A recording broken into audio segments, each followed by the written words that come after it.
Good morning. We are extremely pleased that you are here. It is good to come together for the purpose of co-creating. Do you agree? Yes. You're knowing what you are wanting. You are enjoying the evolution of your expansion. So you are adoring the contrast that provides it. That's not the first trick question we will offer today. The first one is, you are enjoying the expansion. Are you? Yes. That matters because it's eternal. You can't shut it down. Do you want to? Well, not when you put it that way, Abraham. No, we would not want to stop our expansion. But do you know why your expansion matters? Do you know why it matters that you embrace expansion? Because, well, we hope you take this the right way. It's inevitable. So there's no sense in bucking that kind of current. It's inevitable. Your expansion is inevitable. But the real answer that we're wanting you to hear and not only accept but jubilantly embrace is that in order to have joy, you must embrace expansion. Because since the expansion is inevitable, if you don't keep up with your most expanded aspects, then there's a tension within you that mutes your joy. It just all fits together so perfectly. In other words, life causes you to expand, and if you go along with the expansion, then you ride that wave and you feel wonderful and you stay up to speed with what you've become. But if you hold back, if you long for the past, or you compare something that was with something that is in a negative way, rather than always accepting that what is more and therefore better than what was, no matter how it feels right now. Now that's big, isn't it? But for those of you who are moving through time, and all of you are, for those of you who are understanding that you are deliberate creators, and that deliberate creation means you're thinking on purpose, for those deliberate creators, a big piece for you in your joy factor will be in accepting that now, no matter what it looks like, is better than what was because it's more. And if it doesn't feel better than what was, hear this, it's really good. If what is right now doesn't feel better to you than what was, then you're focused right now in a screwy way. Meaning you're not focused into the fullness of all that you have become. Sometimes people say things such as, life isn't as good for me as it once was, or I remember this time in my life that felt better for this reason. And when you're focused like that, you're doing yourself a momentary disservice because you are in that moment denying something more that life has caused you to become. When you know what you don't want, if you don't have enough money, what do you find yourself talking about mostly? Plenty of money? Not usually. You could, and it would be just as easy. If you're sick, what do you find yourself talking mostly about? Oh, my head hurts. You're mostly talking about what is. And that really is what we want to stir up a little bit in this conversation that we're having here today. Do you want to talk about what is? If what is great, yes, yes, yes. Lists of positive aspects could not be a more valuable process for you. Rampages of appreciation, there's no tool that will serve you more. There is nothing better for you than to talk, focus, feel about the things in your world that are the way you want them to be. But those things that you identify as not the way you want them to be right now, you want to get off of them. Jerry used to tell a story, and Esther loved it because it was so explicit and made so much sense. She could see it right away. And when she held it in her consciousness, it served her. He said, sit in front of a fireplace. He lived in Arkansas at the time that he discovered this analogy. And there's a chinkapin log on the fire. Esther had never known what one of those was. She's still not sure she's ever seen one, but apparently when they are on fire, they pop a lot.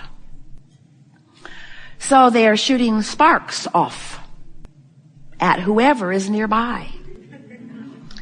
And he said, so you're sitting there with your beautiful new cashmere sweater, and a spark comes right to you, and he says, if you in that moment just flick it off, nothing happens to your beautiful sweater.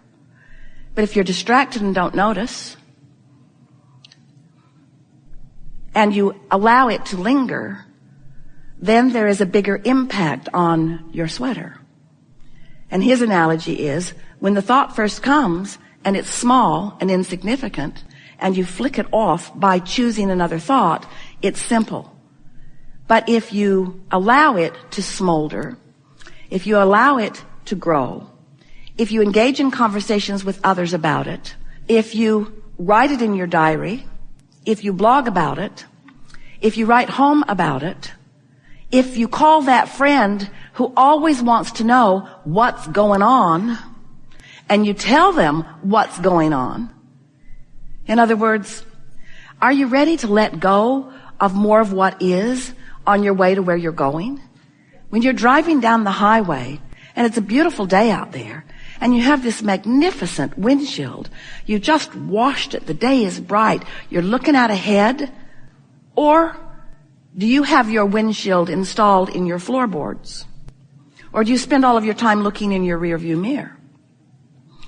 The analogy is silly in that regard, because you know what would happen if you were just looking down at the road while you were going. If you were just looking at what is, you wouldn't get very far down the road. If you're looking in your rearview mirror, you wouldn't get very far down the road either, would you? And so we're wanting to get your attention. We want to sort of wake you into a keener awareness that you are the creator of your own reality, and that the reason that you are the creator of your own reality is because you've come here with great tools and intentions to enjoy the express motion forward that you knew was inevitable. And the reason is not as important right now in this conversation as the method by which you are the creator of your own reality. You do it by your thoughts. But you can't monitor thoughts. There's too many of them. There's too many moving parts. But you can pay attention to the way you feel.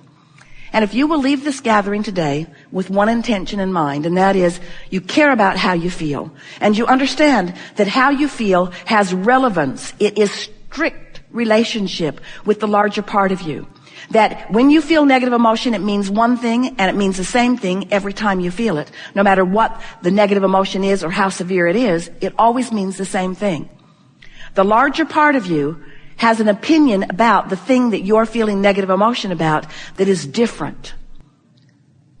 So when you are mad at yourself, that discouragement is your indicator the source isn't mad at you. If you hate that guy because of his behavior, that hatred you feel is your indicator that source does not hate that guy.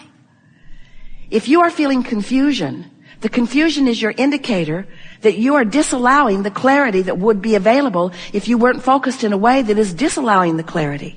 You see what we're getting at?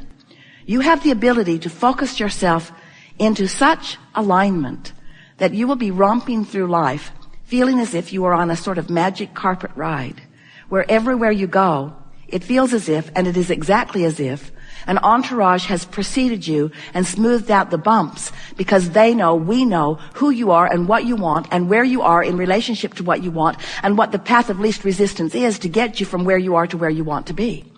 And why are we interested in helping you get from where you are to where you want to be? Is it because where you want to be is better than where you are? No. It's because the journey from where you are to where you want to be is really, really, really, really fun. Hard to hear that if you're standing in the midst of something that you don't like, because it feels like if I could just not be standing here, I would feel so much better. But we want you to know that you're always going to be in some place on your way to someplace else, in some thought on your way to another thought, experiencing some experience on a way to another experience. So if you can sort of chill out a little bit, lighten up a little bit, and be eager about the journey and not so fixated on the destination that you feel disappointed that you're not there yet, then everything will take on a fresh new look. And you'll start looking out the windshield of your vehicle instead of at the floorboards. And you will begin to feel the clarity and the power of who you really are. So as we talk to you about how you are vibrational, we want to remind you that you are interpreting vibration through your physical senses, and you're really, really good at it. It's why you see as you see and hear as you hear. These are mechanisms or interpreters of vibration that reflect back to you something that is meaningful. But there is another vibrational sensor that you have that is your emotion. We call it your emotional guidance system. That is a wonderful reflection of two really important things. Your emotions are a reflection of what you've got going on vibrationally because of what you're talking about or thinking about, what you're remembering, what you're observing, what you're fantasizing. What's active in your mind right now is one facet of why you feel the way you feel. But the other facet is you have a source within you, an inner being, who has an opinion about the exact thing that you are focused upon. Not something else, the exact thing that you are focused upon. So when you find something in your world troubling and you focus upon it and you feel worry, the feeling of worry is simply, and we don't want to diminish it, but it is simply, we want you to get the concept of this. It is simply the fact of a differing opinion between what you're thinking and what the source within you is thinking right here, right now. When you find someone and you fixate on their flaws and you acknowledge their shortcomings, even if they are obvious, even if everyone you know would agree with you, as you focus upon someone and you find a reason to diminish them, you find an opposing opinion every single time from the source within you, who no matter what you think and no matter what justification you have for your disgust or disdain for that person or situation, your inner being is still loving them. Which causes some people to say, then my inner being is more crazy than I thought. Maybe my inner being needs more information. Maybe I should explain or justify why I feel this way. But the more you justify or explain why you feel that way, the worse you feel, because the more you practice the vibration that keeps you from fully allowing yourself to experience the fullness of the clarity and the love and the knowing and the vitality that is source, you see. So this guidance system is perfect. You just got to figure out how to make it work for you. And the way you make it work for you is by first acknowledging that it exists.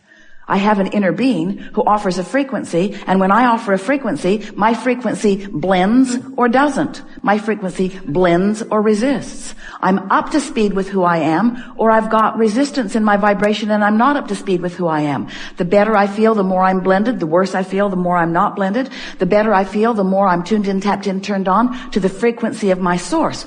The more I am allowing myself, here now, to be an extension of source. An extension of source, a leading edge version of source, a pioneer of source, you might say, out here mixing it up, exploring the contrast, coming to new awarenesses of what you want. It's why we always ask you, do you know what you want? Do you know why you're here? Are you enjoying the expansion of your desire? These are important questions, because if you are enjoying the expansion of your desire, that means life is causing you to know about new things that you want. Because you cannot have an exposure to life without coming to new awarenesses about what you prefer. And when you come to that new awareness about what you prefer, the source within you moves fully, completely into the vibrational frequency of the fullness of what you have asked for. But sometimes our human friends, dear hearts that you are, don't realize that source has moved there, because you are still often in that justifying mode. Like you need to explain more fully that you want that because of all the reasons you don't like this. I want more money because it's so